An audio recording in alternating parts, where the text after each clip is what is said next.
all that we seek to cultivate in the liberal arts educated Edgewood College graduate.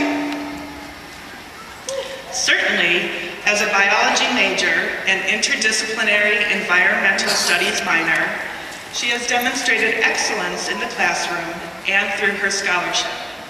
But from her first semester on campus, Carly also knew that the quality of her education would be measured by the extent of her learning, leadership, and impact on campus and beyond. On campus, she has been engaged in numerous organizations, including Wood's Edge and the International Club. As a sophomore, Carly led a drive to raise several $1,000s from private and public organizations to hire a prominent local artist to create a beautiful and unique eagle statue from a campus heritage oak, a statue that is currently on display in our library. Carly is also a committed global citizen, which has taken her learning, leadership, and service off campus.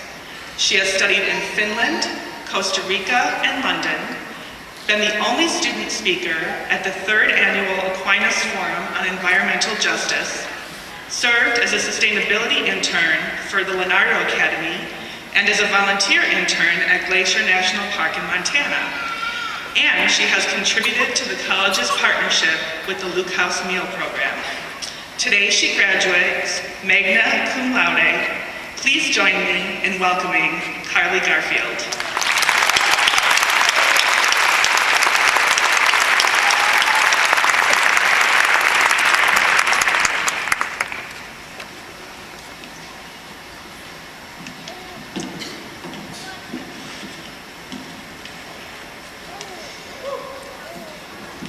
Thank you. As a member of the graduating class of 2009, I know I speak for all my classmates in saying a big thank you to Edgewood faculty and staff, and to all of our friends and family who are with us to celebrate today. You all made this day possible. But after today, then what? Now that's a scary thought. I want to remind you that in addition to our school loans and lots of used textbooks, we're privileged to be taking with us some important Edgewood lessons.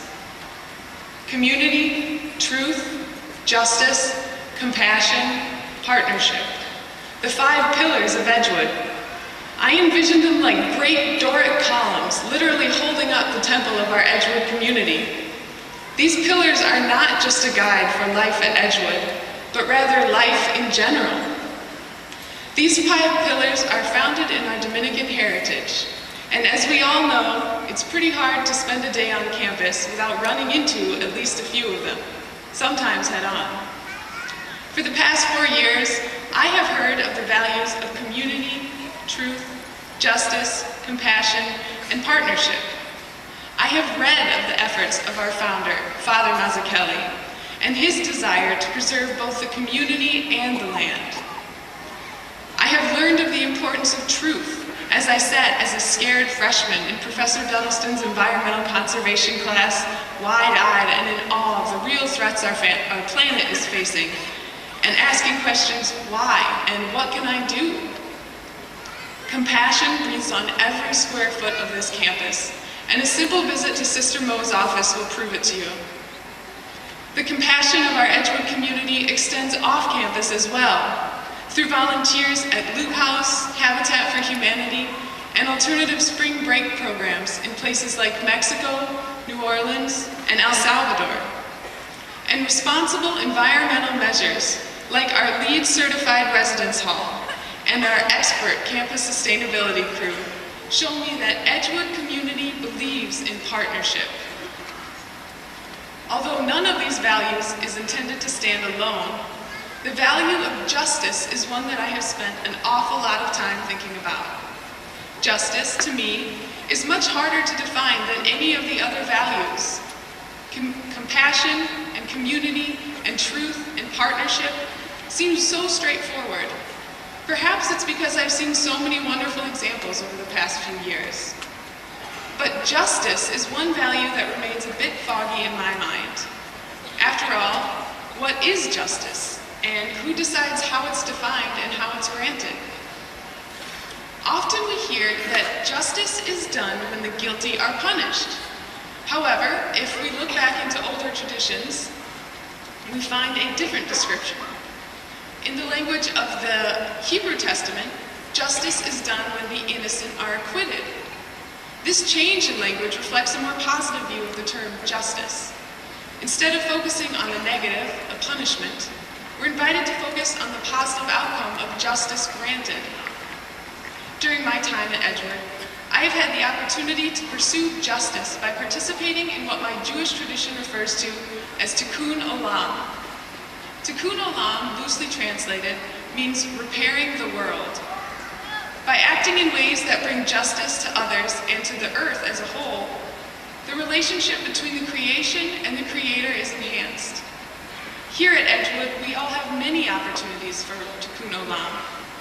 Picking up trash by the lakeshore, removing invasive species from the boardwalk, reading to kids at the campus school, attending guest lectures, and conducting research with faculty advisors all bring us closer as both a community and to the earth as a whole. Perhaps justice is the most important value. Through acts of justice, we can show our compassion. We can show the truths of the world. We can show our partnerships with others. We can build a stronger community. The authors of the Hebrew Testament knew this too. The prophet Micah wrote, "What does the Lord require of you? Only to seek justice, to love mercy, and to walk humbly with your God." As we see here, God does not ask for us all to believe in one political system, or even to follow one correct spiritual path.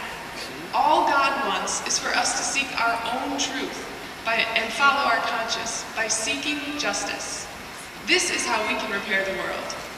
One act of justice, of compassion, of humility at a time.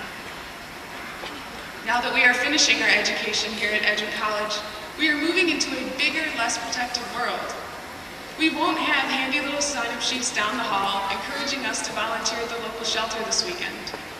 We might not even have the same cozy feeling of support from faculty and friends that we currently enjoy. Uncertainty, challenges, and opportunities all lie before us. But whatever we encounter, we must remember lessons learned here at Edgewood and live our lives in pursuit of justice. There's an 18th century Hasidic story about a group of villagers who were invited to the palace for an audience with the king.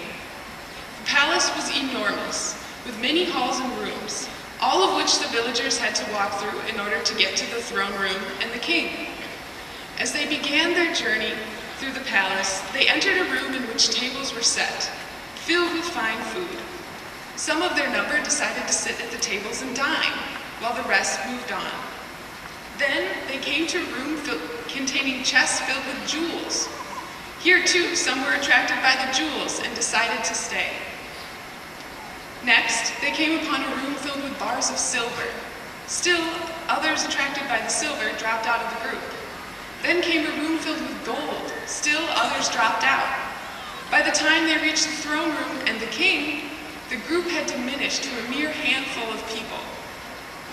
The others had lost sight of why they had set off on their journey in the first place, to be with the king. We must take care, lest we too become distracted and lose sight of our goals. Aim high, fellow graduates, and remember what really counts, infusing your life with the values of justice, community, truth, partnership, and compassion. Thank you and congratulations.